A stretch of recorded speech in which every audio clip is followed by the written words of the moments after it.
everybody, welcome to episode 47 of Life and Life Only, and this is Life and How to Survive It, part one of probably 3.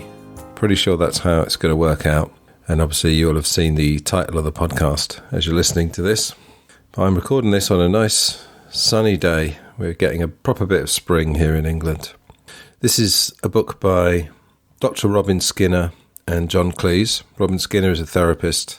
John Cleese is obviously known as a comedian or a comedy actor, but this is not a comedy book. John Cleese was famously very interested in therapy and did some therapy, and I believe he was in a group therapy situation with Robin Skynner. I think that actually comes up in one of the extracts I'm going to read here. So yes, this is another series. It's another fairly epic book, and as I've done with many books before, such as the Derren Brown one quite recently, I'm just going to pick a few bits, give you a flavour of the book, but it's not going to be, equal from each section of the book. It's not one of those. It's more random than that, but I'll be interjecting throughout. This is the sequel to a book called Families and How to Survive Them. The idea really is that you've got the therapist and the intelligent layman, and it's quite a nice dynamic with the art of happiness, on which we did a series quite a while ago in the earlier days of Life and Life Only. That was a Western psychiatrist, and then obviously the Dalai Lama was giving the, quote, Eastern perspective. So it's interesting to get these as long as the people are open-minded and are willing to learn from each other, which is true of any conversation, then it works. I'll just read you a little bit of the blurb for this book, Life and How to Survive It. I thought it fits quite nicely with this podcast, and of course it's got life in the title, as the podcast does, so what can go wrong? Hopefully nothing. Robin Skynner and John Cleese, following Families and How to Survive Them, broaden their theme in another innovative and thought-provoking book in which they apply their investigation of what is really healthy behaviour in many aspects of life, the principles of the most modern research from sources ranging as widely as business studies, economics, religion, psychiatry, social science and politics. The book's practical focus provides a map to guide people through their everyday lives and help them to retain their individuality while cooperating in joint endeavours, whether in the family, with friends, at work, leisure, in community involvement, or in understanding and management of organisations. Exploring also the nature of competition and sportsmanship, of humour in relation to health, and fundamentally of change and how to cope with it through all aspects of life, this book breaks new ground in our search for a healthier and more satisfying life. Something struck me as I was preparing this. If this book was being written now, you would probably get people saying, oh, this is just the perspective of 2 white, middle-class, middle-aged men, cis, they might bring up that word as well. I think when this came out, though, in the early 90s, I don't think there would have been any of that. I don't think woke was really in the culture. If you haven't heard me speak about that before, I've got no problem with woke in essence. I think awareness of racial issues and age issues, gender issues, etc. is very important. But yeah, it just struck me that limitations would immediately be put on this book and certain judgments would be made. So I don't know if it was a more innocent time in the early 90s when this came out. I think it was 93. I think there's something to be gleaned from any perspective of any walk of life. And I think there's a good dynamic between Robin and John. So the book is presented as a dialogue. It's obviously an edited version of various conversations. I can't believe they would have done it in one sitting at all. I haven't read through the book again. The last time I read it was a couple of years ago. But as I said, I've just found a few bits that I think are interesting. And as always, hopefully the magic will be in the, not tangents as such, but the interjections in terms of my own ideas. I think the Derren Brown series worked very well, and I had some nice feedback. Thanks for that. Let's see how this goes. It's a hefty book, and I think I would be talking for much longer than I intended to, which is quite normal. Something they do quite cleverly in the book, at the top of each page, next to the page number, they've got a short title of what they're actually talking about at that point in the book, and that works quite nicely. The first part of the book is called Anyone for Health, and this is to do with which people are more healthy in terms of their, let's say, their adjustment to life and the way they handle situations and so forth. Robin says, I really took up psychiatry in the first place because I was interested in mental health rather than in mental illness. John says, why do you think that was? Robin, as far back as I can remember, I felt I didn't really understand other people. Their behaviour so often didn't make sense to me. At first I assumed it was just because there was something wrong with me, that I wasn't normal. So I became curious about what real normality was. And just to say, I think we are nuancing our version of our view of what normal means. I think in the past it was much more black and white. He or she is normal, they're not, they're healthy, they're not. I think we are achieving a bit of nuance. So when I started my training, I looked for information about really mentally healthy people and was surprised to find the subject had almost been completely ignored. But much later I discovered two significant projects in America, one at Timberlawn in Dallas, which I visited several times, and one which had looked at a sample of healthy and successful Harvard graduates over a long period. John, is the information surprising or obvious or what? Robin, it's a mixture. Of course, the more familiar you get with it, the more it all begins to fit together. But at the start, some of it is a bit shocking. I'm just going down the page a little bit. In trying to describe excellent mental health and compare it with ill health, and with the average health in between that most of us enjoy most of the time, it's difficult not to talk as if they are quite different from one another and inhabited by different people. But in fact, our level of health is changing all the time. We all feel more healthy in our better moments, when we are in a good mood, when things are going well, when we feel loved and valued, when we've done our best. And we can all feel less healthy under stress, when our usual sources of support are removed, when we have let ourselves down, when we get out of bed on the wrong side. Also, our level of health is not the same in all areas of our functioning. A person who is average overall may be outstandingly healthy in some respects, even though functioning poorly in others. John says, obviously the overall level can change over time too, otherwise you'd be out of a job. Robin, I suspect that's the reason for your interest in the subject, as mine was when I first came into my profession. You'd like to know how to become more healthy. So yeah, it's an interesting thing. If you describe a person as mentally healthy, I suppose you're almost taking an average, because yes, we have good days and bad days. I think one of the things that we all do is to perhaps overanalyze the bad days. I'm quite a prolific diarist, as a lot of you will know.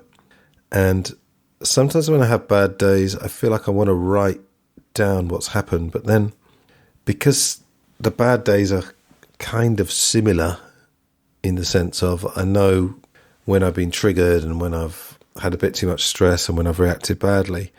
So even though a diary is a nice therapeutic thing to write down negative stuff to get out your system, sometimes I find I almost don't dignify the bad days by writing them in my diary, because I think that's happened before. It's nothing unusual. It's just, the swings and roundabouts, really.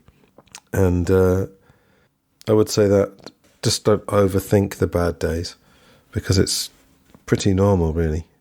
And there's an interesting point here. John says, being too open, too optimistic about people can be unrealistic. Robin, optimistic isn't really the right word, because an optimist or a pessimist is someone who sees the world in a one-sided way. One measure of health is the extent to which people see the world as it is, without distorting it to suit their own imaginations. And members of healthy families are in fact very realistic.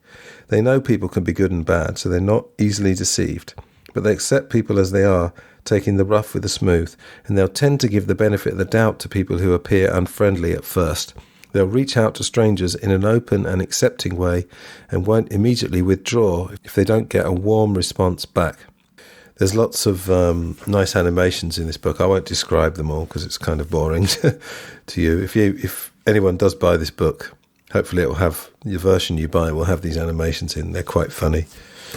So John says, so if the seemingly unfriendly neighbour is just a bit shy or has had bad experiences in the past and is just being extra careful, that shyness or caution will be overcome by the friendly attitude being offered. And Robin says, yes. So these families, they're kind of starting talking about families, are almost picking up from the first book in the early sections of this book. These families get positive responses from everyone because their behaviour brings out the best in people. So I suppose in families, a mentally healthy family consists of largely mentally healthy people, so they all react in the healthy way and they trigger in a good way each other, the appropriate responses. But that's interesting about people who appear unfriendly. You have no idea of their story. You have no idea. I mean, if it's not someone close to you, if it's a stranger or someone you deal with in a work situation, you don't know the reason why they're behaving like that. So it's not really worth trying to analyse it. And it's definitely not worth being triggered and making judgments. I know it's easier said than done, of course. We've covered this a lot of times before. In one of the jobs I do is I sell and often try and disarm people if they do seem a little bit, not rude, but not particularly friendly. I often try and open them up with just a friendly question or something. It's a pretty easy starter. And then John asks, so you mean they're not trying especially hard to be friendly or well-mannered? Robin, exactly. It just doesn't seem like an effort for them.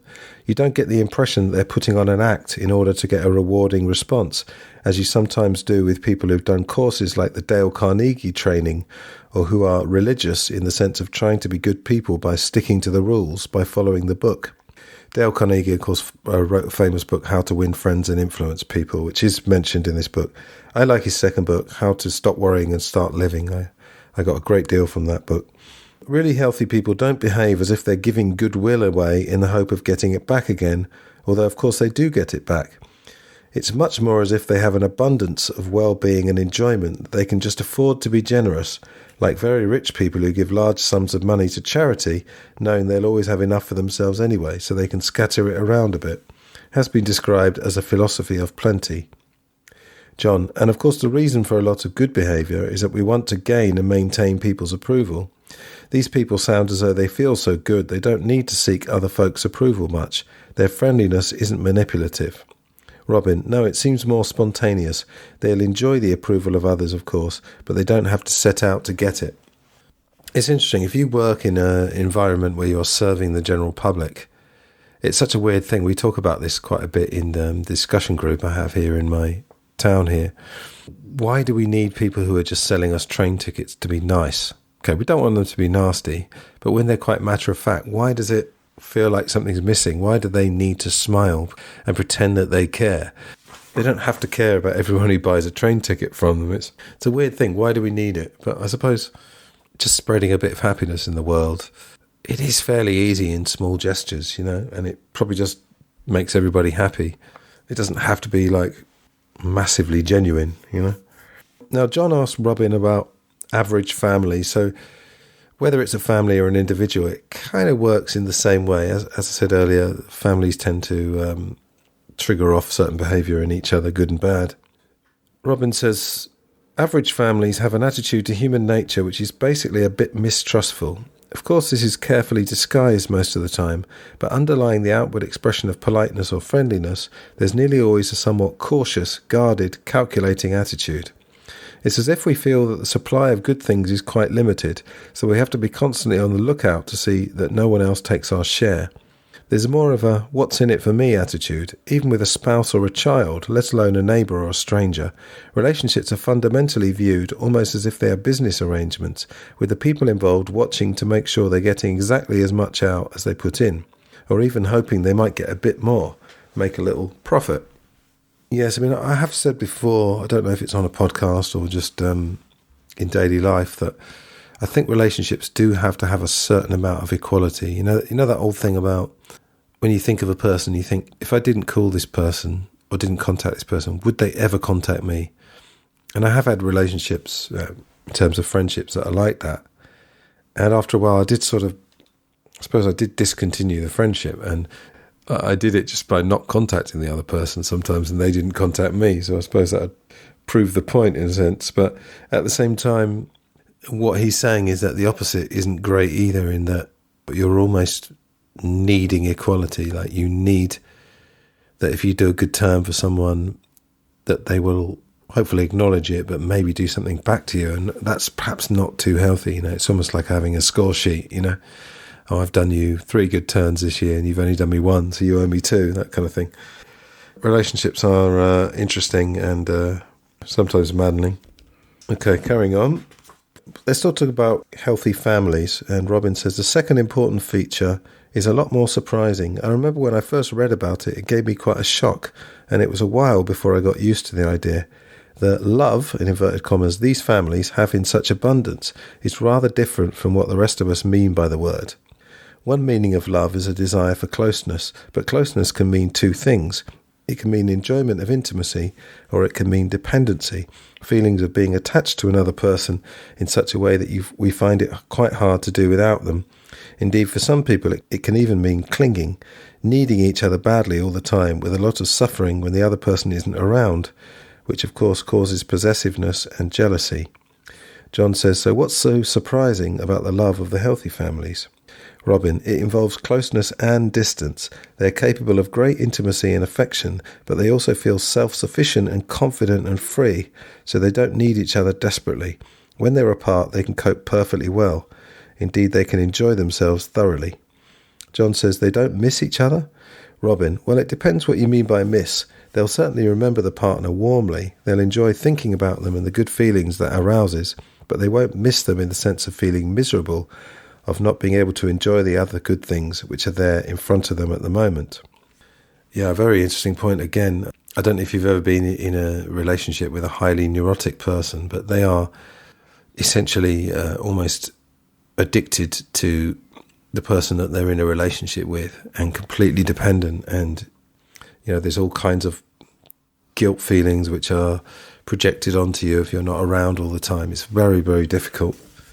So, yeah, it's essentially healthy families, healthy relationships, healthy individuals.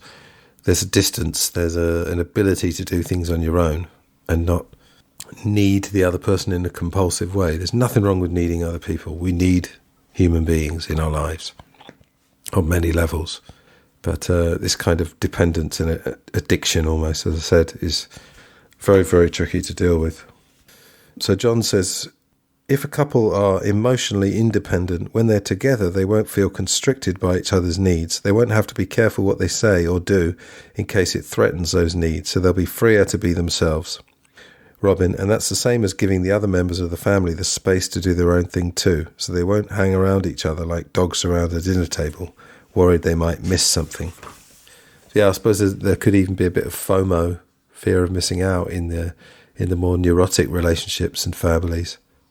If there's fun happening, and you're not involved, you have to immediately take that as a slight. That's something that comes up again and again in self-development books when they're talking about mental unhealthiness, mental illness, you might call it. Robin here is talking about unhealthy relationships. When a relationship is based on anxious need, each partner will be trying to hold on to the other by showing they can't do without them. For this to be convincing, they mustn't appear to enjoy themselves much when they're apart, so they give up more and more of their separate interests and friends, which gradually makes them more needy and helpless. John, giving up their independent activities increasingly paralyzes them. Robin, and the relationship itself becomes more and more constricted and boring. I mentioned earlier about guilt, so the very emotionally needy person will make the other person feel guilty whenever they have fun with anyone else, and then there'll be jealousy involved as well. They'll get jealous if you are, this is in a heterosexual relationship, if you are having any kind of fun with the opposite sex, even if it's just a friendly conversation, the needy person will then also try to make you jealous, almost just to get you involved.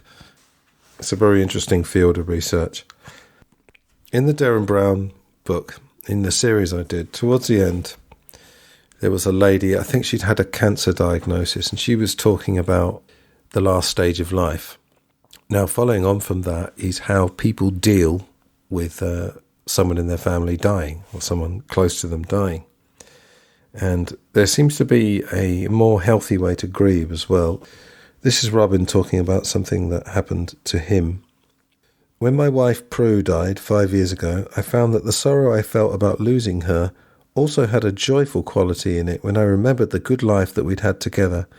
It's not only made the sorrow bearable, but in some ways it was like another good experience of her. And then John says, when Graham Chapman died, I found myself reviewing my Monty Python days and realising, much more clearly than I had for years, just how enjoyable they'd been. Now, if anyone isn't too aware of John Cleese, he's famous, most famous, I suppose, for Fawlty Towers, and before that, Monty Python's Flying Circus, which was a TV series, and then they made some classic films. And there were 6 of them, and John had a quite close relationship with Graham Chapman. They used to write together within the group of 6. Graham Chapman was an alcoholic for a lot of his life. He was also gay in the years just after it had been legalised, but he did seem to have some kind of secrecy around that. And he died in 1989, and you can actually watch his memorial service or some of it on YouTube. I'll put it in the show notes. John Cleese gives an amazing speech, and he uses comedy in a way to make everybody feel better about the fact that Graham's gone, rather than making fun of it, let's say. And good comedians are able to do that. They use comedy in the most appropriate way. So then Robin says, paradoxically, it's easier to let go of a relationship that's been really good because the memory of it is positive, so you don't feel guilty about it not working and you're not still trying to put it right. And again, very healthy people find it easier to grieve than we mid-range folk. And mid-range folk is a reference to the fact that elsewhere in the book they find that most people are of average mental health, if you like. So if you hear mid-range folk, that's what they're talking about. Indeed, they may feel an even deeper grief just because they can go unreservedly down into the emotions to do with loss. And of course, that will mean that they will recover more quickly and be up and off again, getting on with life and enjoying it much sooner than average people might think seemly. Because as we said in the Families book, it's by mourning a loss that you recover from it. So if we take the two extremes, one extreme would be someone who just cannot cope with life without whoever they've lost and is constantly, I don't mean this in a callous way, but almost indulging it. I mean, everyone has to go through a grieving process, but if it goes on for years and they're just completely wrapped up in the fact that this person isn't around, that's not healthy. If you take it the other way, some people would completely deny it and never really get round to grieving almost. Yeah, they're so quick to get on with normal life, whatever that is. Boringly, the best is in the middle. Unfortunately, the middle ground is where most of the healthy stuff is found. John says, so people who are very frightened of sadness may use all their defences to avoid feeling it and therefore take years and years to get over the loss. Robin says, if indeed they ever do at all. John, can you tell me how far you feel you've recovered from Prue's death? Robin, about 2 years after her death, I felt a big increase in liveliness and enjoyment and realised that, as the books on bereavement tell you to expect, the shock had led to a temporary depression of my energy in a physical sense. But as you know, we tried together to face the likelihood of her death without shrinking from the pain of it, right from the beginning of her illness 2 years earlier. Because of this, I seemed prepared psychologically when it came and coped with it much better than I had expected. As I said, the pleasure of the good life we'd experienced together seemed to counteract the grief. Sometimes I would feel myself sliding towards very negative feelings, but then I'd realise that these were all really forms of self-pity, and therefore completely destructive.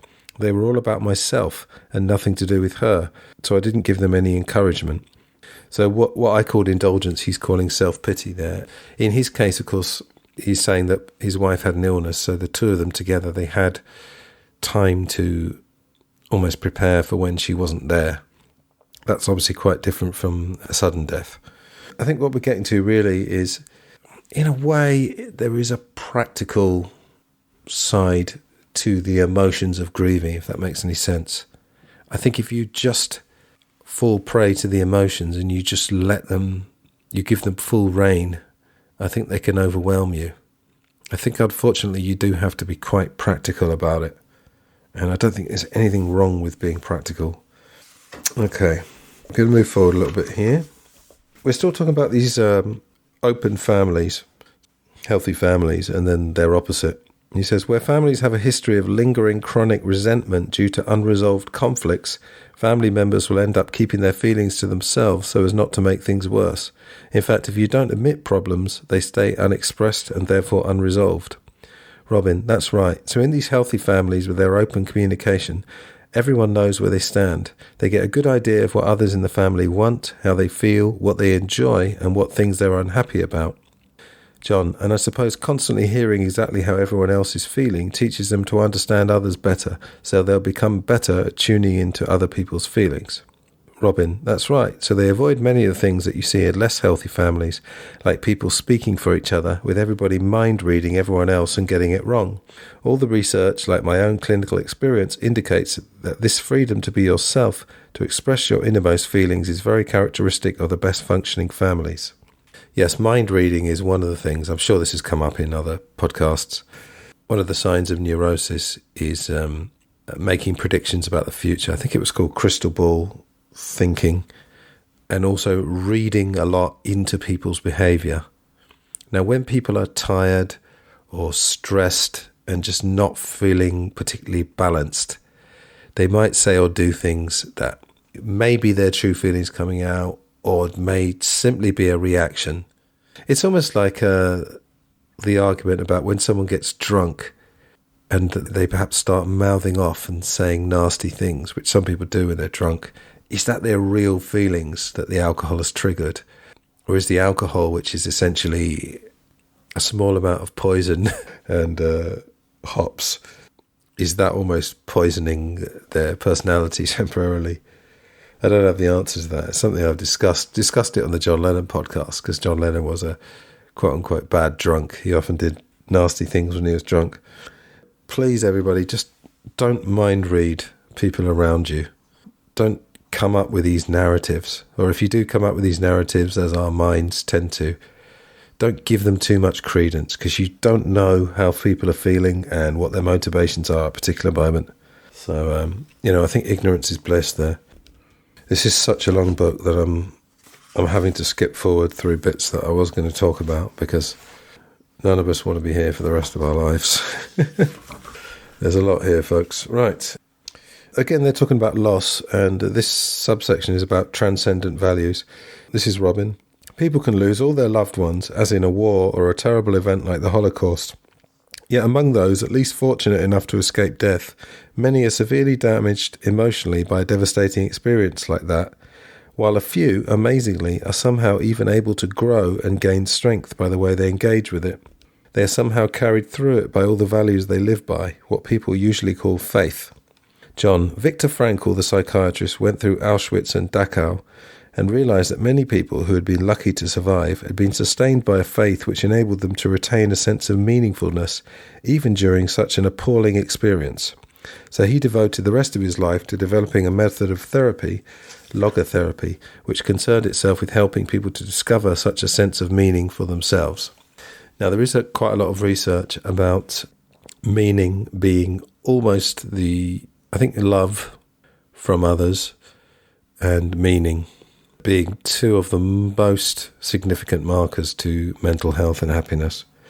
He mentions Viktor Frankl there, big recommendation, Man's Search for Meaning. I was tempted to do a series on that, but I feel like a lot of the ground in that book, as great as it is, has been covered, and I didn't really want to do a whole series on someone who's being in Auschwitz. Not that we shouldn't confront that, absolutely not. One of the things I do remember from that is that at some point in that book, Viktor Frankl talks about humour and how, even in Auschwitz, there were small pockets of humour to be found in certain situations. Again, some people would say, it's in poor taste, whatever, but he was a person doing the suffering. If you're a prisoner in a concentration camp and you decide that humour is a way of getting through a moment or a day, who is anybody else to tell you that that's not right? Let's carry on. Robin, another psychologist, Bruno Bettelheim, also went through a horrific time in a Nazi concentration camp. He coped and grew through it too, and went on to apply what he had learned to the treatment of children who'd been severely damaged psychologically.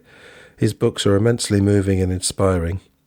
John says, I've suddenly remembered what you once said in your group, that when patients begin to show interest in some values beyond themselves, it was usually an indication that they'd started on the road to a healthier way of functioning. Robin, yes, I did find that, and it was all the more striking because I was still quite hostile to religious ideas at the time I first noticed it. John, do you think it's possible for someone to be very mentally healthy without the sense that there's something bigger and more important than themselves? Robin, I think it's impossible almost by definition, but this is such an important question that I'd like to deal with it later on when we talk about beliefs and value systems. And I may or may not cover that later, folks. That will be in part 2 or part 3. Yeah, so that was an interesting statement. Is it possible to be mentally healthy without the sense that there's something bigger and more important than themselves? That would be a good debate to have, I think. I certainly know that there are people who are into astronomy, for example, who own these state-of-the-art telescopes. They love looking far into the cosmos. as a wonderful way of showing how incredibly small we all are. This is another thing I'm sure we've mentioned before on Life and Life Only, but it's a healthy thing to do. And you don't need to be into astronomy or have a telescope. Just stare at the stars one night. Particularly in the summer, it seems to work well, because the summer you're nice and relaxed, and obviously you can stay out there longer than in the winter, and you can see the sky a bit more clearly. It's a very, very healthy thing to do. So worth thinking about that. The sense that there's something bigger and more important than yourself. And then they sum up these mentally healthy folk. The first feature is their basic positive and friendly attitude. The second is their degree of emotional independence, which allows them both intimacy and separateness, and to move easily between the two. The third is the family structure, with the parents in a strong and equal coalition, prepared to lay down the law if they have to, but always consulting very fully with the children first. The next is the family's very free and open communication. The ability to perceive the world very clearly based on the fact that they can accept all their own feelings and therefore don't need to project them onto other people. And finally, they can cope quite readily with change that would floor the rest of us, because they enjoy an extraordinarily emotional support derived from a transcendent value system. Just to touch on that one, ability to perceive the world very clearly. Robert Greene, who has been mentioned before, I've read all of his books so far. And I actually listened to a podcast on New Year's Day this year, which almost set me up very well for 2024. He said reality, I can't remember his exact words, but it was something along the lines of, your reality is the most, I don't know if he said magical, wonderful thing.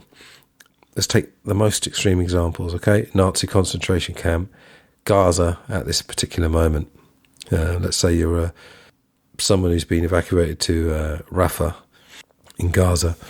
Okay, your reality is obviously horrendous, but in that sense, reality is better than pretending you're somewhere else.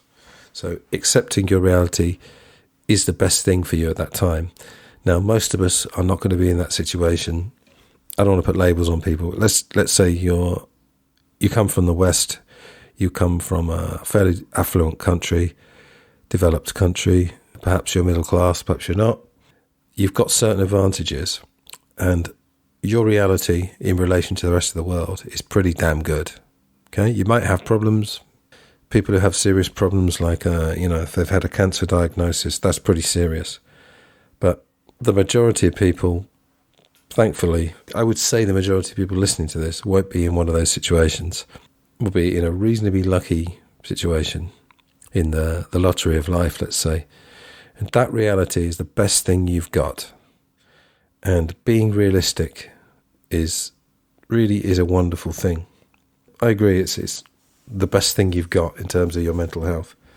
Yes, you can take steps to change things that you don't like, but you've got to accept that reality. It's about the best thing I can tell you about that.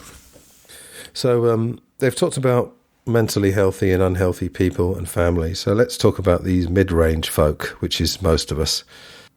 John describes them as ordinary people, not sick, not eccentrically healthy, but nice, normal, averagely pathological folk. Great description. Averagely pathological. That's most of us, folks. Tell us about us, Robin. Robin, well, it's easy enough to understand what normal means once you've grasped the principles by which people function at the healthy and unhealthy ends of the scale.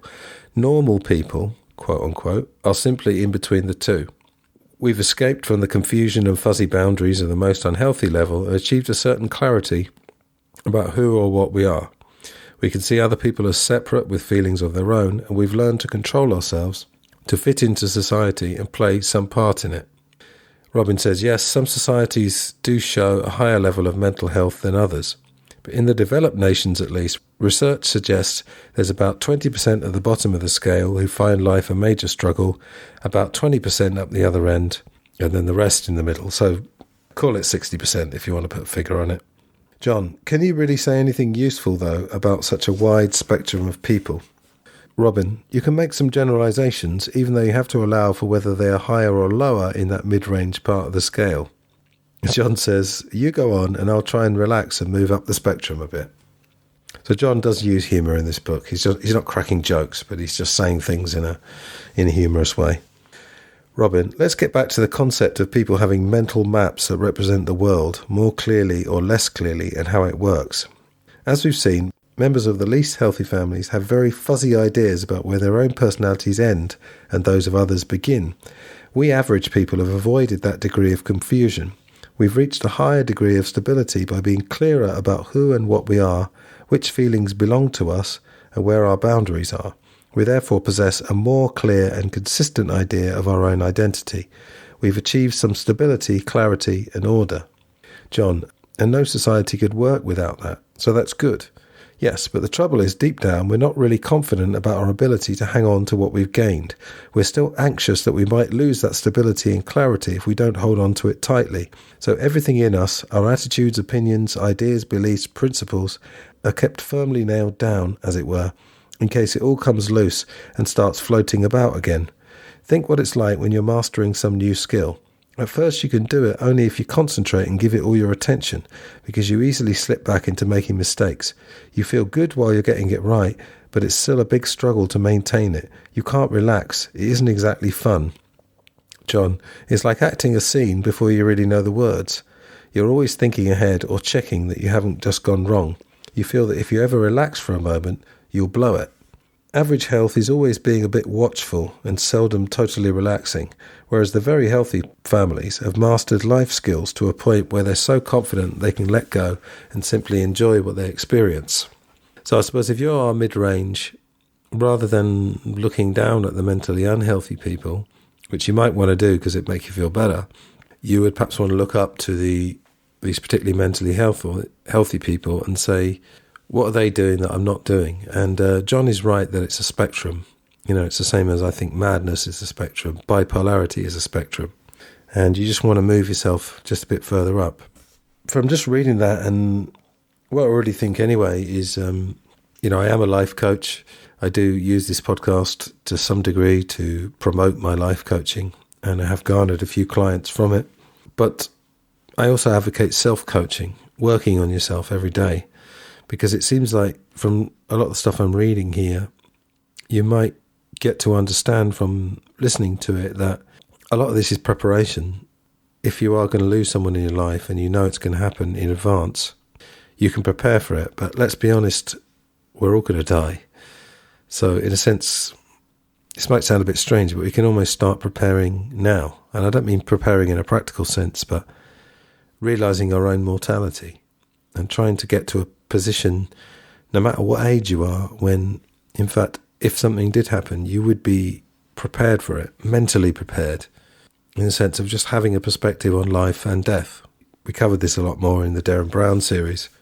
They don't talk about it too much, I don't think, here, although I've only read the part of the book that I'm getting part one of this series from, so I haven't even re-skimmed through the book, so I don't know how much they talk about it, but I don't think it comes up as much. Certainly the Derren Brown book had a very, very long section on death. Okay, so we're still talking about mentally healthy people. John says, I must say, the more I think about the very healthy folk, the more strongly I get a sense of how their characteristics somehow all connect. It's hard to express in words, but it just feels that any of them wouldn't really be possible without any of the others. And Robin refers to the fact that one of the books that he'd read about this was called No Single Thread, to make it absolutely clear that there wasn't just one miracle ingredient. What you'll find, it will be a domino effect. So in unhealthy relationships, let's say there's two neurotic people, they'll trigger each other. One thing will cause another, which will cause another, which will cause another. I think these mentally healthy people, I think it maybe comes down to the values and how realistic about their lives that they are. That will trigger a good response in one situation, which will trigger other healthy things. So I think that's what they're talking about there. Don't look for the miracle cure. John says later in this section, if you're part of a circus where everyone's enjoying themselves, you feel confident, so the occasional problem doesn't seem threatening. So you don't have to hide negative feelings. So arguments and conflicts occur, but they get solved because the general context is warm and supportive. And the three-ring circus atmosphere means everybody's playful, which makes them more creative in coming up with possible solutions to a conflict. So when he's talking about circus, he means in a good way, obviously, a fun circus.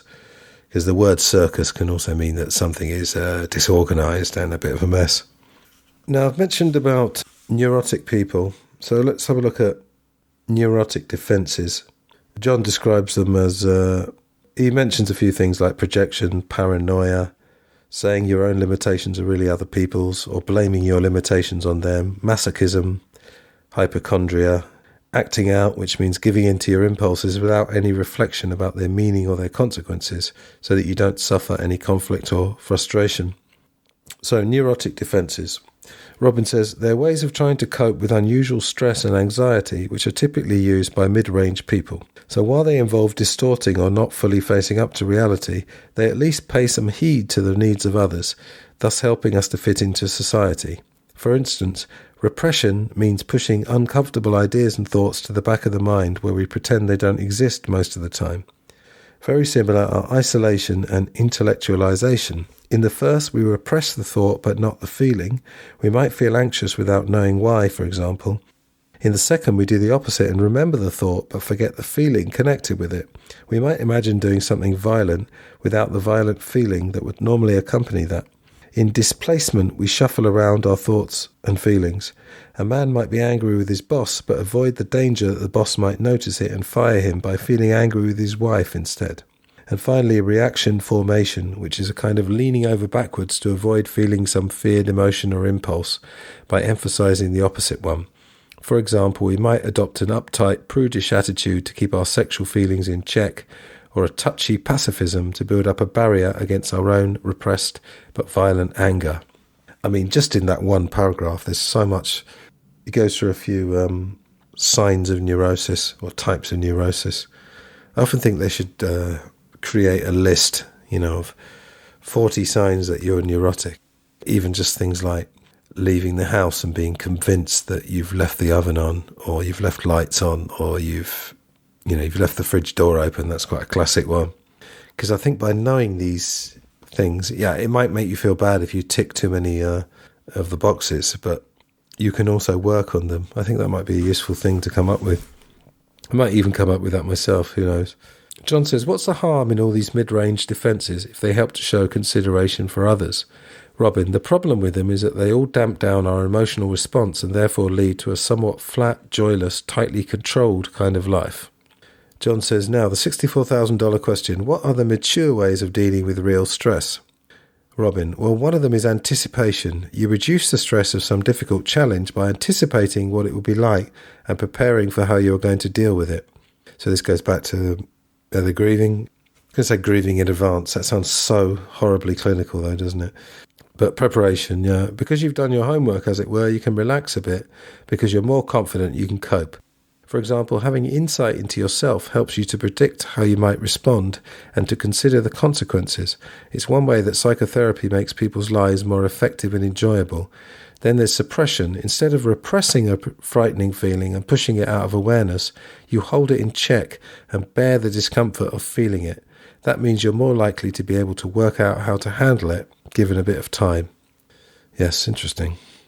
I said I wasn't going to describe the cartoons, but there's quite a funny one of a couple driving off a cliff in a car, and the man says, I'm not worried, I anticipated this. The wife, me too. And they got big smiles on their faces. Bit of black humour there. Now, John, at certain times in this book, plays devil's advocate, challenges Robin on a few things. I remember, in fact, The Art of Happiness, Howard Cutler, who was a Western psychiatrist, was challenging the Dalai Lama. He wasn't saying, yes, Your Holiness, you're absolutely correct about everything. So that's nice.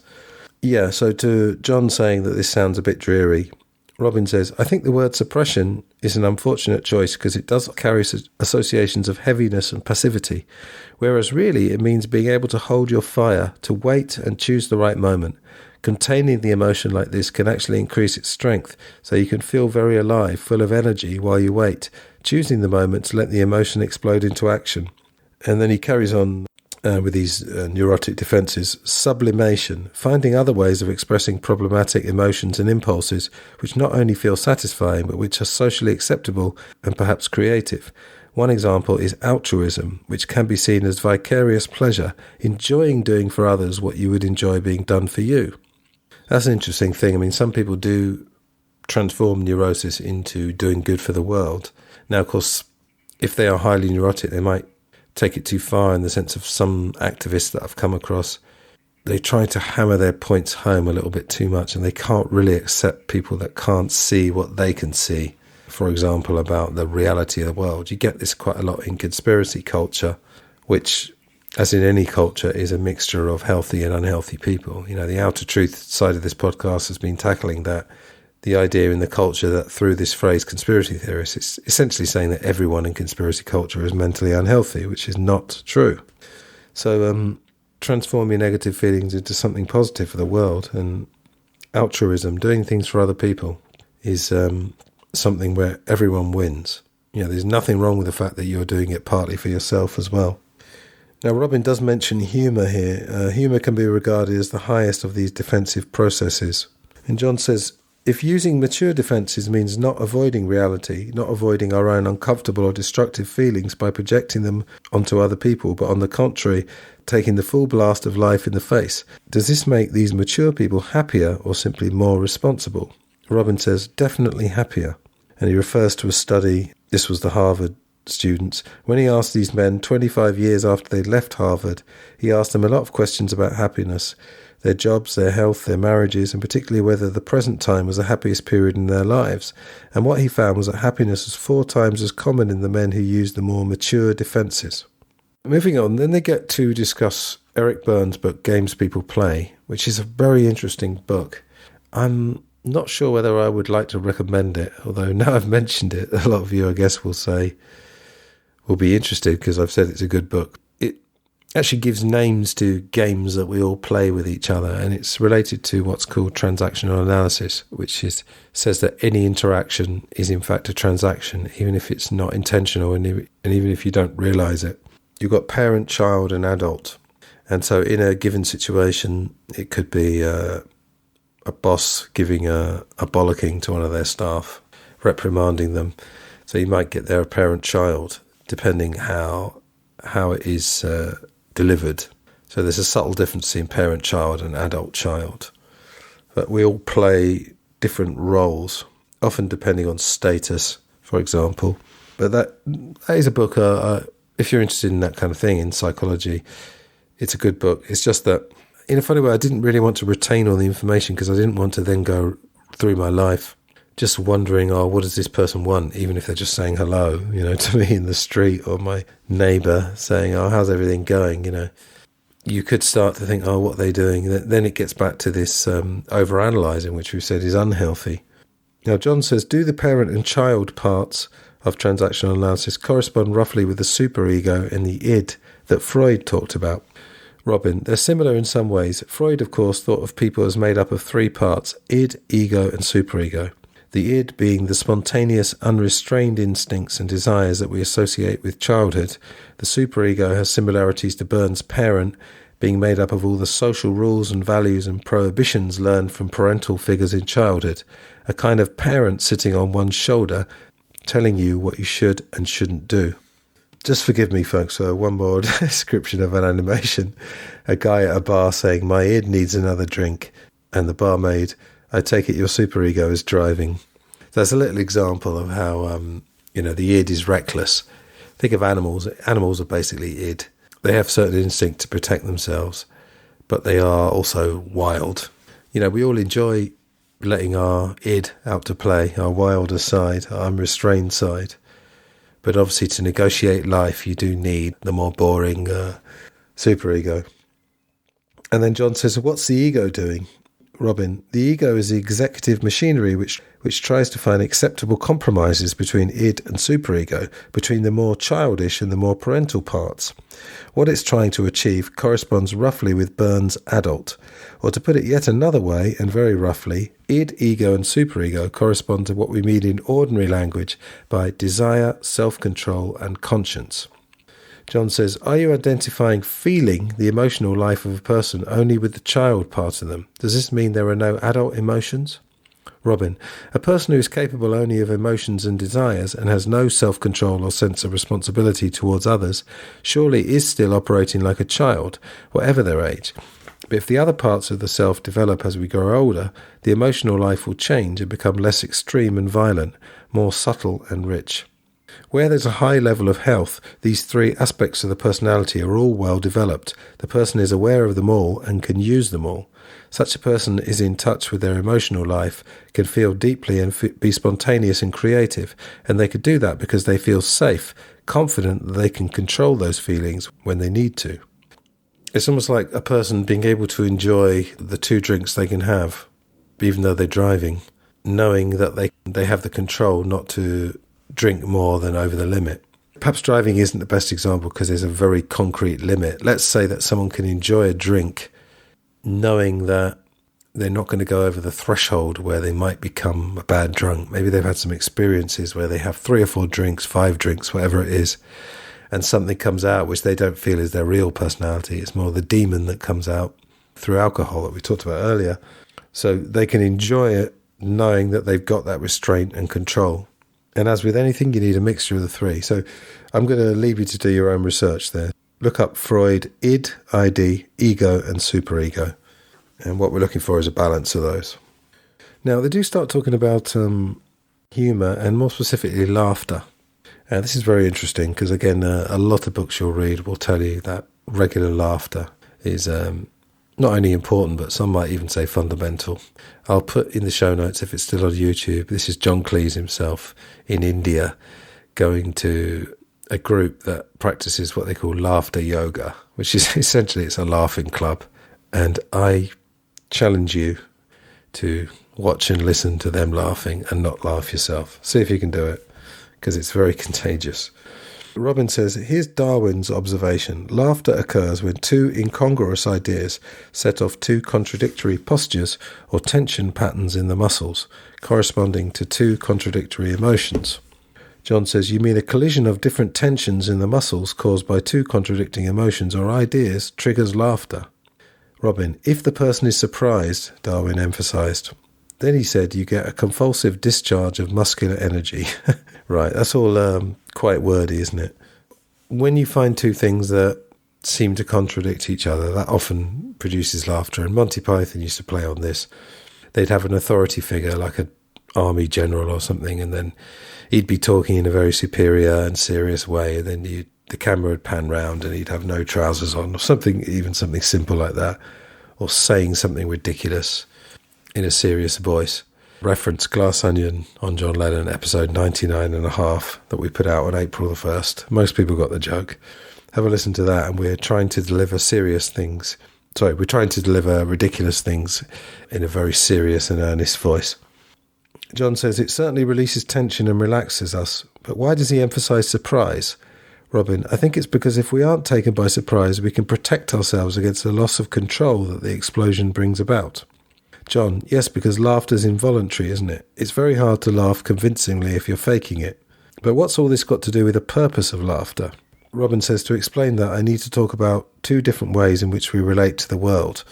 This is another thing that's covered in a lot of these kind of books, the open mode and the closed mode. It's pretty simple, but the open mode, where we open ourselves up to the world, take in new information and let it change our internal maps to make them more comprehensive and accurate.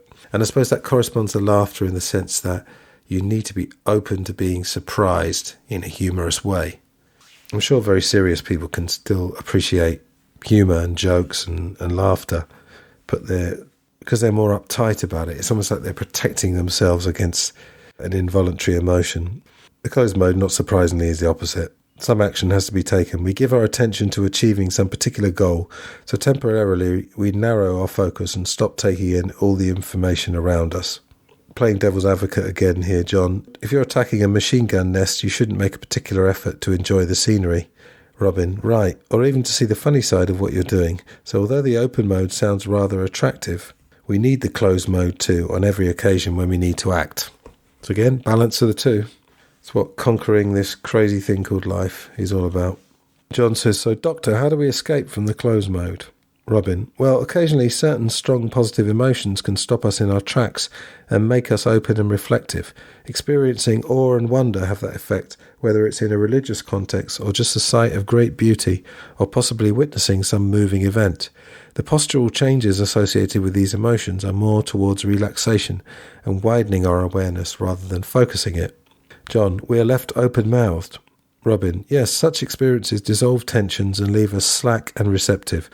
Also, surprisingly, so can bewilderment and confusion if we can avoid reacting to them with anxiety. They can leave us in the open mode, in which we're more likely to find the answer to whatever is baffling us. But these experiences are rather rare. So going back to what we were saying earlier about, looking at the cosmos, or I think things that can bring you in the open mode is, if you go on holiday in the mountains, in the Highlands of Scotland, for example, and you look out at this view, which just absolutely takes your breath away. I always say to people when they ask me what's the most amazing thing you've seen travelling, I would say the Iguazu waterfalls, which is between Argentina and Brazil, particularly a thing that's called Garganta del Diavolo, which is Devil's Throat, where this water is just coming down this waterfall, just incredible speed. The power of it was just breathtaking. He's not saying that would make you laugh, but that would put you in the open mode. So I suppose if someone told you a joke when you're at the top of a mountain, you might find it more funny, who knows. But I think the open mode is very important to spend a certain amount of time in that regardless. Now, we do have a reference to the Dalai Lama, so a nice callback to the series on the art of happiness. John, I interviewed the Dalai Lama last year and I asked him about humour, because the first time I met him I wasn't sure what to say. I hadn't met many Dalai Lamas in Weston-super-Mare, and I didn't know whether they were supposed to say, "That's a nice pair of sandals, where did you get them?" or "Is this your best incarnation so far?" I just looked at him, and after a moment we just started to laugh, and we laughed for about 2 minutes. I don't know still what we were laughing at, but I know that it felt absolutely wonderful. And that's John's humour. I haven't met many Dalai Lamas in Weston-super-Mare, because Weston-super-Mare is known as one of the most, conventional middle-class towns in England. And obviously the fact that John Cleese came from there and broke out from there contributed a lot, I think, to his humour and his style of humour. Carrying on with John, I asked him why Tibetan Buddhists laugh so much, and he said, "Sometimes I find it useful, you see, to make jokes. Then your brain becomes a little more open. It's helpful to get new ideas. If you think with too much seriousness, your brain somehow is closed." So there you go, new ideas. So maybe a bit of laughter yoga that the Indians practice could be followed by a creative session. Something, again, we've talked about. It's like being a child, going back into it's the difference between childlike and childish. So childish is a neurotic adult behaving like a child. Childlike is getting back that sense of wonder. Right. We've got a very long section here. So they carry on about humour and surprise. So at the top of the page it says laughter is intimacy, and Robin says, "We need to stand back and find a little distance from our behaviour to take ourselves less seriously if we're to learn and change for the better. And humour gives us that distance. It's like teasing. When you tease someone, you're often alluding to some part of their behaviour which is problematic and which they need to look at. If it's done with real affection, the person concerned will often examine themselves afterwards and change as a result of what they see. But if it's done with no affection at all, it's experienced as persecutory. The person concerned won't be able to see the funny side or take the criticism on board or change because it's too painful." And I've noticed this, when I've been in relationships, when you want to tell the other person in the relationship something they're doing that's annoying you, there is an art to it. There's a way of conveying the information, but in a nice way. And I get this a little bit with a colleague at work at the moment. When one or other of us makes a slight mistake, not when we're together, because we tend to work independently and we leave each other notes or whatever for the person that's in the kiosk the next day, because there's generally only one person in the kiosk. I've noticed my colleague does this and I do this. We try with each other to dress it up with humour. Now, if it's a text message or something, you can obviously put a smiley face, or there's a way of just dressing it up so it's playful. I think that's the thing, and you've got to project that it's a playful and affectionate thing rather than just trying to score points. And again, practical, even in relationships. For a relationship to work better, it's not that you have to eradicate the negative points of your partner, because that can backfire badly if you're trying to change them, quote unquote.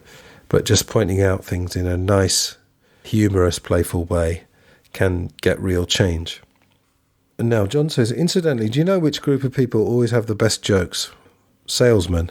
They know how quickly rapport will be created if they can make a potential buyer laugh. But then I always get bothered that all this nice cosy cohesion in a group is usually bought at the expense of out-groups, because there's another kind of laughter which in recent years I've come to value far more, And that's the laughter that says, yes, that's funny, and it's funny because I recognise that this behaviour is something I share, something that we all share because it's intrinsic to being human. It's how people are. Now, that is definitely the best kind of laughter, and yet when you laugh like that, there's no outgroup at all. I find it all a bit confusing. Robin, I think I can give you a clue here. If you remember the conclusion we came to about mental health, that the least healthy people are paranoid and need other people to blame or hate, but the most healthy people are affiliative. Affiliative means thinking in terms of the cohesion of a group. So again, if you're criticising somebody, you need to do it in a way where it will help everybody. Help that person recognise what they're doing wrong, and help a group if that's what you're involved in. Robin says, I'm suggesting humour, like all other aspects of human behaviour, can be looked at in the same way. That is, any given piece of humour or laughter can be placed on some point on the spectrum between most paranoid and most affiliative. For example, take the nastiest kind of racial jokes. There'll be ways in which one group expresses its hostility towards another, so those jokes belong down the most paranoid end of the spectrum. Whereas the jokes you describe, in which people acknowledge they are laughing at failures which are common to all human beings, part of the human condition, would be right up at the healthiest end of the spectrum. There's a little reference to Fawlty Towers, which was, as I said, John Cleese's famous sitcom in the 70s. Robin says, think of how we've observed people responding to Basil Fawlty. Some people laugh at him as though the way he behaves has absolutely nothing to do with them. They think they're a different species. Others can acknowledge while laughing that they sometimes feel a bit as he does. The second attitude is much healthier and belongs up the healthy end of the spectrum, with the other isn't the human condition hilarious jokes. So laughing at the human condition and laughing at yourself is a healthy thing because it's something we can all share.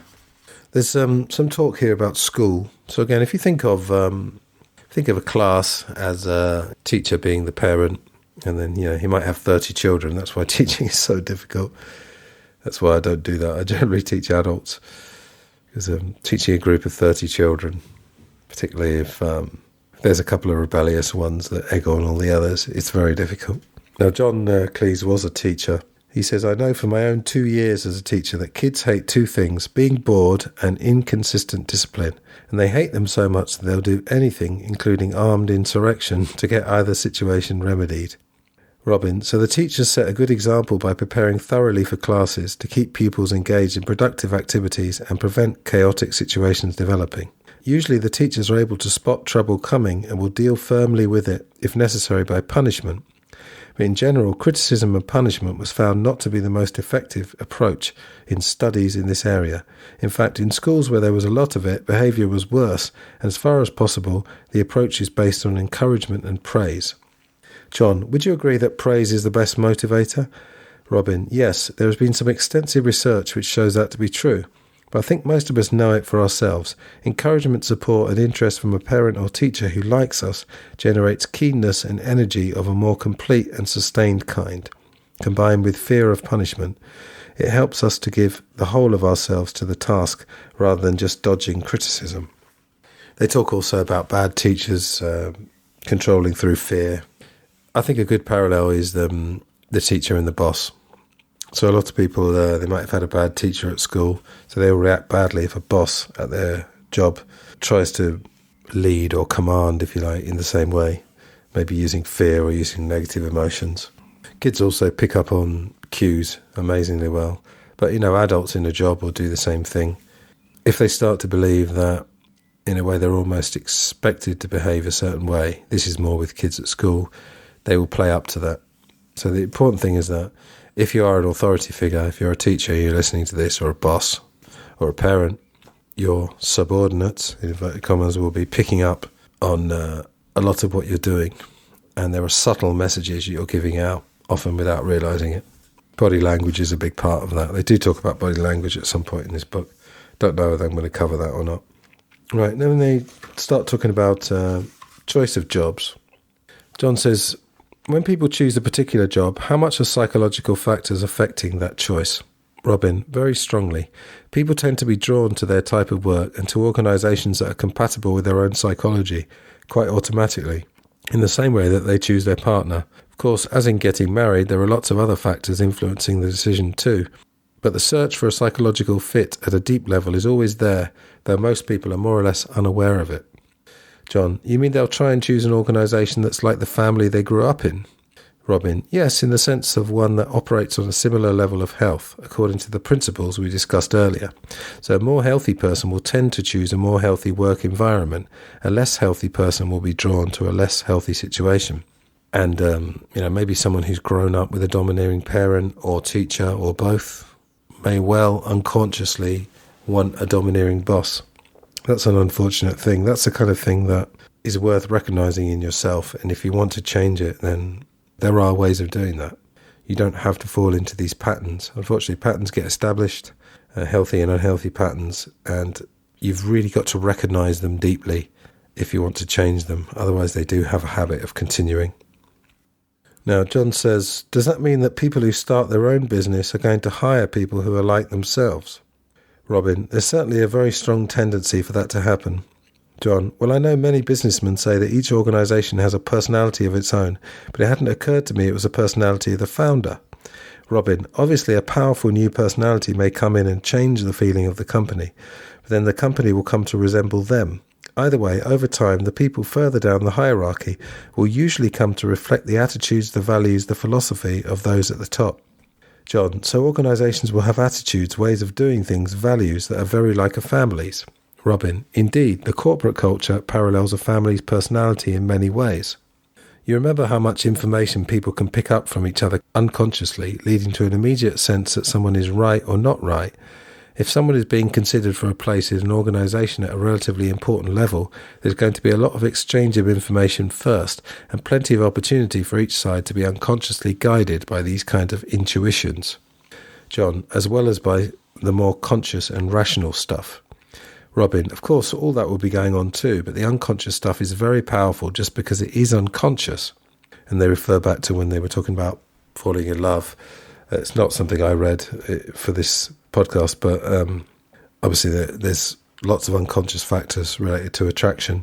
But yeah, that's something I sussed out a long time ago, that even in a big organisation, it's amazing how the personality of the guy at the top, if you know the personality, you realise how that filters down. And it's against largely an unconscious thing, because the people at the bottom, not meaning at the very bottom, but the majority, the ordinary workers, they are doing things without realising to help them fit in. It's a protective thing, to protect their job almost. Some things they'll do consciously, other things they will do subconsciously or unconsciously. Very, very interesting. Having to move very swiftly here, folks. This book is a monster. They talk about healthy companies, just as they were talking about healthy families. John says, healthy companies display our so-called affiliative attitude, not just towards customers, but towards all the various groups they deal with. And they do so because they believe in openness and cooperation as a way of life, rather than just because this way of behaving happens also to get the best results. Robin says that's certainly the impression you get. Now, it might seem very strange to talk about companies and love, but Robin says, if you remember, the most surprising thing about love in the healthy families was how much it was to do with independence and separateness, how the couple, after coming together and sharing great intimacy, can then separate again and operate independently with great confidence, not needing to cling together and control each other. With organisations, there's a real parallel. It's very striking how the most successful companies give independence to people, how they empower them to get on with things by allowing them to operate with surprisingly little supervision. And of course, some successful companies dispense with supervision completely by franchising parts of their business. John, I suppose this is not surprising, really. We all know in badly run organisations that leadership's trying to control everyone because they can't be trusted to get anything right. So there they all are, clinging together for security, and nobody can actually do anything. Robin, just like an anxious, depressed, unhappy family. Healthy companies have tremendous respect for individuality and independence. For a start, the leaders themselves are often chosen precisely for their unconventional, indeed convention-challenging qualities, which means that the yes people are likely to get spotted and shaken up rather early on in their careers. And the unconventionality is held to be an important part of their company ethos, enshrined in stories of earlier successful innovators who were regarded as mavericks in their time.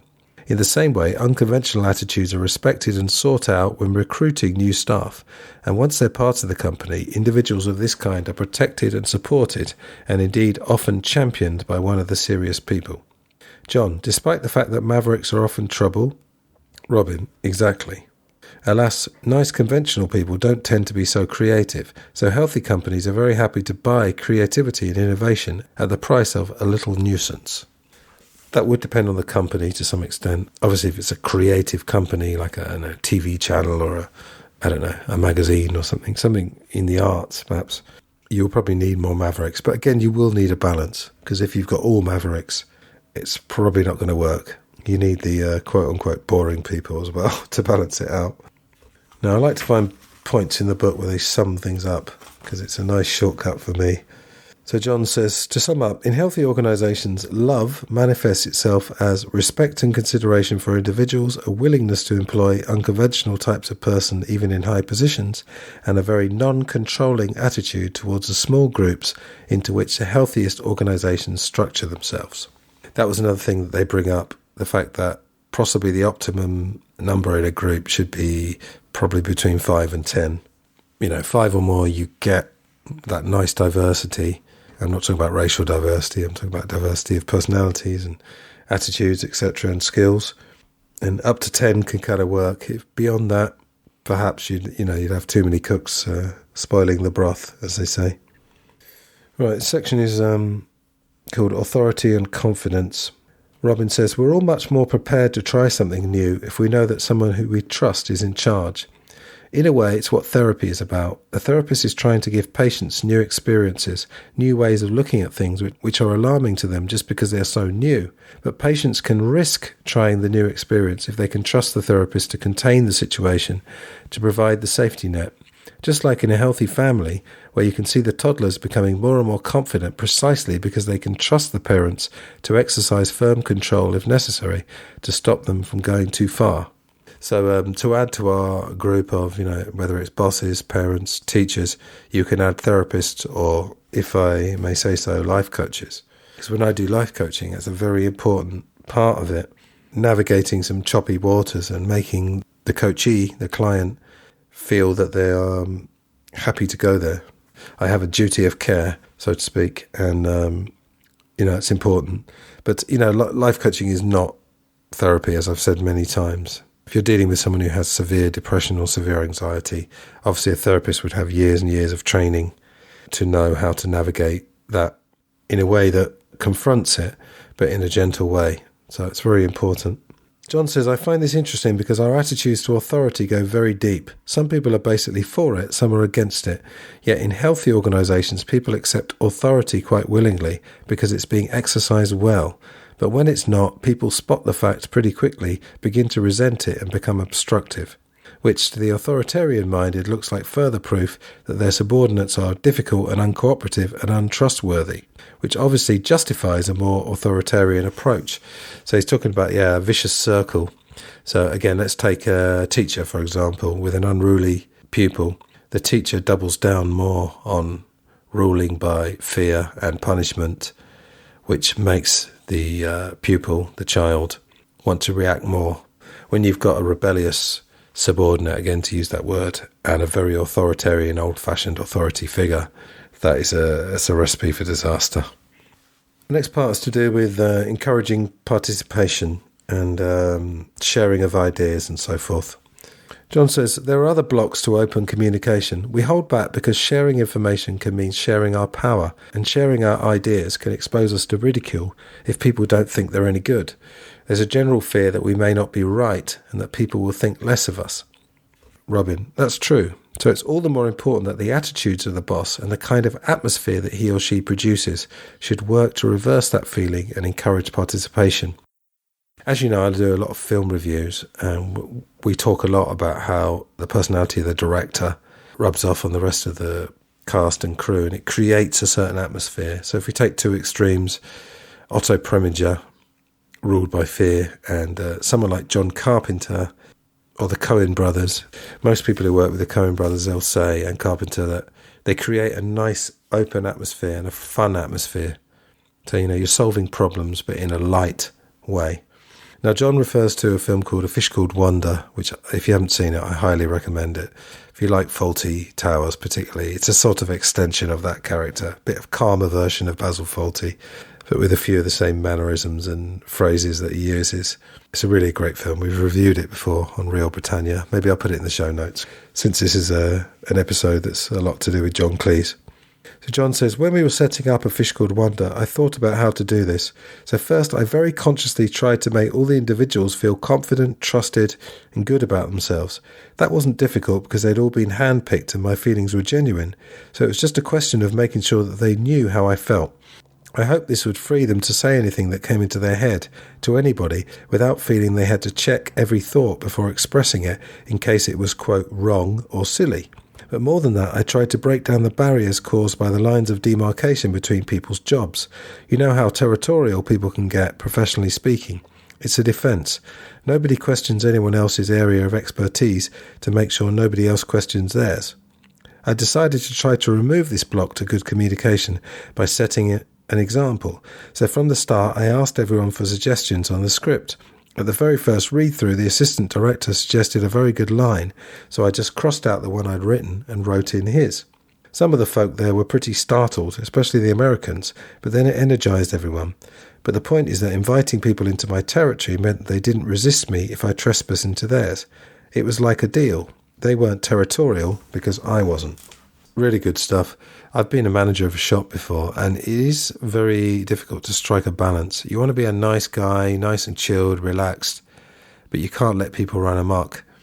So in that example, John is encouraging script participation, but then what would happen if one of the actors went off and wrote 10 minutes of dialogue and said, how about this, John? It's difficult. So again, it's an art form, finding that balance if you're any kind of a authority or high status figure. I think we're just going to do one more bit here, and then we're going to bring part one. I think it is going to be 3 parts. I'm going to space it out while I'm recording it, so it's roughly 3 equal parts. But here we go. This is the afterthought of part 2 of 5, so that's how far we've got so far. It's called All Work and No Play. So, they have been talking about the value of work, and a lot of people will say that work shouldn't be work, it should be play. Again, within reason. There's a way where you can make your workers somewhat enjoy going to work. We're not going to kid ourselves that we do this work if we weren't getting paid for it. Some people might say they do their job for free, and maybe they would. I think they're the lucky ones, though. Robin says, in modern times, work has become more connected with power and status, and the rigid role division where only men's work away from home earned money and was considered important was a major reason why men wielded more power than women. So securing equal access to jobs was a natural part of women's drive to attain equal status. John says, I suppose 100 years ago your place in the hierarchy was pretty much established, and if it was a reasonably high place you didn't have to do anything to justify it, whereas nowadays, with meritocratic ideas becoming more dominant, your status depends on being reasonably successful professionally. Robin, yes, the change is a natural consequence of the democratic shift of power away from an aristocratic elite towards the middle class. John, but you started by talking about status. What about income? That's what work is for many people, isn't it? Robin, well, we all have to earn enough to meet our needs and responsibilities, but it's not the reason most people choose their jobs or the main satisfaction they get out of it. I'm sure most of us would be glad to settle for a bit less in the way of money if it gave us a chance of greater satisfaction, combined with happiness from our home life and leisure. Robin, the trouble at the moment is that we're all locked into a system in which work is given too high a priority. John, I feel this very strongly. If I look at my own life, I find generally that the happiest and the most deeply satisfying parts of it are not those connected with work. Studying, talking with friends, meditating, keeping a journal, spending time with my family, looking at paintings, all these activities are much more rewarding to me most of the time than my work activities. I'm conscious of this, and yet I'm always too busy. In other words, the old Protestant work ethic is driving me, despite the fact that I genuinely believe it to be fundamentally neurotic. Robin, I wouldn't disagree. Of course, it has very positive spin-offs in our great scientific and artistic and industrial achievements, but it needs balancing with other values based more on human relationships, personal development and enjoyment of life. Otherwise, it just legitimizes greed and selfishness in those who are affluent and justifies their exploitation of those that are not. They talk about the work ethic, and this is a big part of American society. And I'm basing that on having studied America quite a lot. There's a guy called Thaddeus Russell who does a lot of podcasts, and he wrote a book called The Renegade History of the United States. And he talked about the puritanical side of America and the side that more and more work is good. If you look at work conditions in America compared to, say, France, because I teach a lot of French people English, it's quite a marked difference. Trying to find a nice place to close here. John says, apart from status and income, and apart from keeping us occupied so we don't have to deal with profundities, he's meant that in a humorous way, what's the real purpose of work in your opinion? What's its essential value? Robin, apart from the points we've just discussed, I think that work actually makes us more healthy, and for a reason other than those we discussed about moving into bigger systems. I believe good work makes us more integrated and more together. And he cites a contemporary of Freud, Pierre Janet, French psychiatrist. He anticipated Freud in showing that symptoms could be cured by restoring deeply buried ideas and feelings to consciousness through what he called psychological analysis. He was also interested in people's capacity for attention, a subject ignored by almost everyone else. He believed that emotions got split off or put behind the screen more easily in people whose power of attention was poor, because it meant that their ability to hold things together in their minds was weak. Difficulty in paying attention in a sustained way, being dreamy or vague or scattered, caused difficulties patients found in getting their act together and achieving emotional balance and control. For Janet, the main bit of his treatment lay in developing and extending the power of attention through finding the right kind of work. There's great pleasure in the exercise of any skill, partly because you have to be in a state of concentrated attention to do something well, and being highly attentive to what you're doing is extremely enjoyable in itself. We all understand that from our leisure activities, it's a big part of the enjoyment of games and sports, whether it's skiing or fishing or playing darts. For a moment we are all there, completely in the present, tuned up like a musical instrument, vividly aware of what we are doing, and consequently feeling very alive. And if we give that same kind of attention to our work, we can make it equally enjoyable. And that's where I'm going to leave it for part one. I think regarding work, if you can find job satisfaction that gives you some sort of reasonable income, you're doing very well indeed. But you've got to try to find some work, if possible, that has some fulfillment. And what Robin was saying there, perhaps if you're not able to find that, at least try to incorporate into your work some sort of concentration. Now, I know some jobs are very repetitive, but you can use that repetitiveness to your advantage, because at least you'll be in a... If it's predictable, that can work to your advantage, because you're less likely to be snapped out of it. You know, I don't think repetitive jobs are necessarily the best, not at all. But trying to lose yourself in something, whether it's work or outside of your work, is a great thing. You know, the old flow state, which is a big part of the modern self-development industry. Right, I hope you enjoyed that, folks. That was 1 hour 45. I'll have trimmed it down by the time you're hearing it. So there should be 2 more parts of around equal length. I am a life coach, as I mentioned. If you're interested in life coaching or you know anybody, please get in touch. lifeandlifeonlypod@gmail.com. And that's it for part 1. Tune in soon for part 2. He said trying to use his radio salesman's voice, which I haven't got. And I'll be back with you soon for episode 48, where we will be continuing with life and how to survive it with Robin Skynner and John Cleese. So for now, take care, all the best, and see you soon. Goodbye.